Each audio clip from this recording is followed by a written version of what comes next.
What a great way to spend a Saturday afternoon with fellow patriots who are fighting against Obamacare and fighting against the government takeover of health care. I couldn't think of a better place to be than Atlanta and the Docs4PatientCare.org rally. It's just been a glorious afternoon.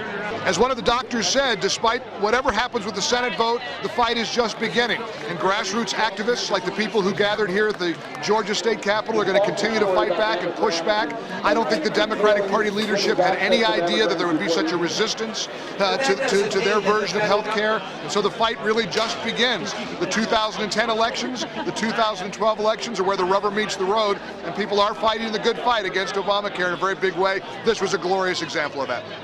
If Obamacare gets implemented, it will impact on everybody's choice of health care. There'll be limited choices. You'll have to decide, the government will decide who your doctor will be. They will decide where your treatment will be. They will decide what your treatment will be. There'll be a national health care board that already exists as part of the stimulus package that will be activated once a health care plan gets approved. And you no longer will have the ability to make health care decisions without the government getting in the middle of them. You must reject what's going on in Washington right now. You must tell your senators to vote no for allowing this bill to come forward. We need to preserve your ability to make health care decisions for you and your family. There are a lot of common sense solutions that we can do to reform health care. The first thing we can do is give Americans the same tax break that businesses get right now to help them buy their own health insurance. And that way we can uncouple insurance coverage from your employer so that when you lose your job, you don't lose your health insurance. We need to open up competition across state lines, which will bring down health care premiums. And we need to enact high-risk pools to help cover people that have underlying conditions such as diabetes and chronic disease. And the final thing we need to do is enact tort reform.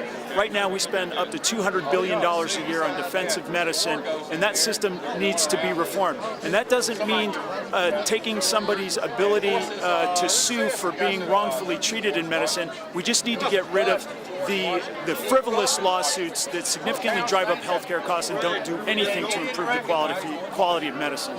So the work that's been done so far is wonderful. So the work that the Tea Party folks have done, the Docs for Patient Care, and all the individuals that have gotten the message out has worked so far. But you can't let up. You got to keep getting in touch with your members of Congress, keep contacting the United States senators. There's a list on the web of those individuals who are in play, if you will, haven't made up their mind yet.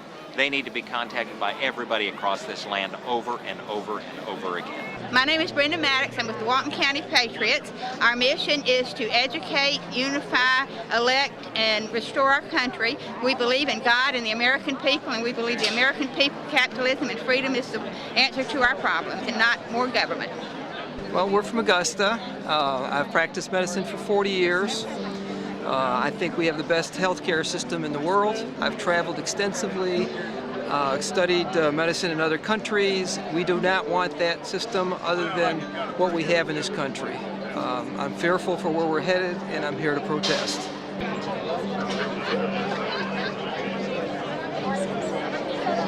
What brings you out today? I had to come out today.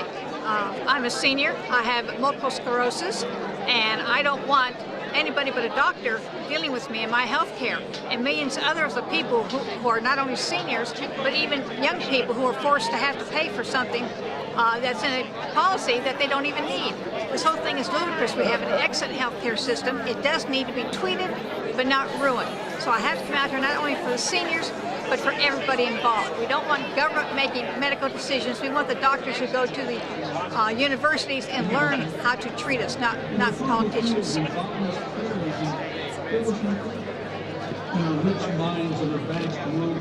I believe it's important for physicians to represent the real doctor message to America, not the AMA message, which represents only 17% of us physicians, but the 83% of us that totally disagree with what Obamacare represents.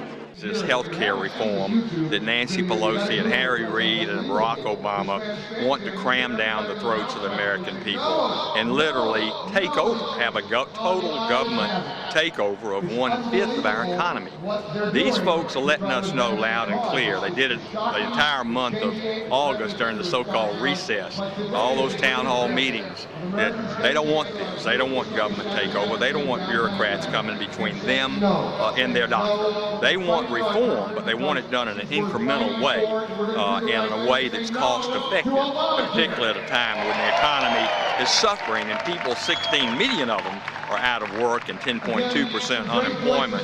We know this is the worst piece of legislation since the New Deal. And the important thing is that everything that is proposed in this legislation has been tried someplace else and has always failed. So the fact is that there are common sense, market-driven alternatives out there that will actually work. There are things such as tax deductions, tax rebates, and tax vouchers that will allow every American in this country to afford high-quality health insurance. There are issues such as tort reform, which will allow doctors to quit practicing defensive medicine. That could save $180 to $200 billion a year. And finally, I think we need a healthier population. Obesity-related diseases cost us approximately $180 billion per year. If we can get a healthier population, we'll not only have a happy America, but we'll save money in the healthcare arena as well. We provide all the contact information to these U.S. officials.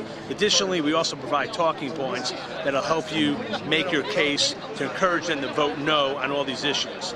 Furthermore, if you go to the website, you can point your U.S. senators there and show them what Docs4PatientCare and other practicing physicians around the country believe are reasonable, affordable, alternative solutions than the government takeover of healthcare. These are solutions that we could institute almost overnight that would certainly take care of many of the problems that face our healthcare system.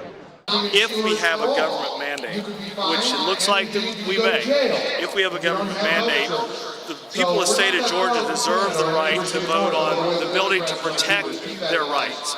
It would preserve your freedom to choose your doctor, make a choice of your doctor of your choice, as well as to choose any insurance plan that you want.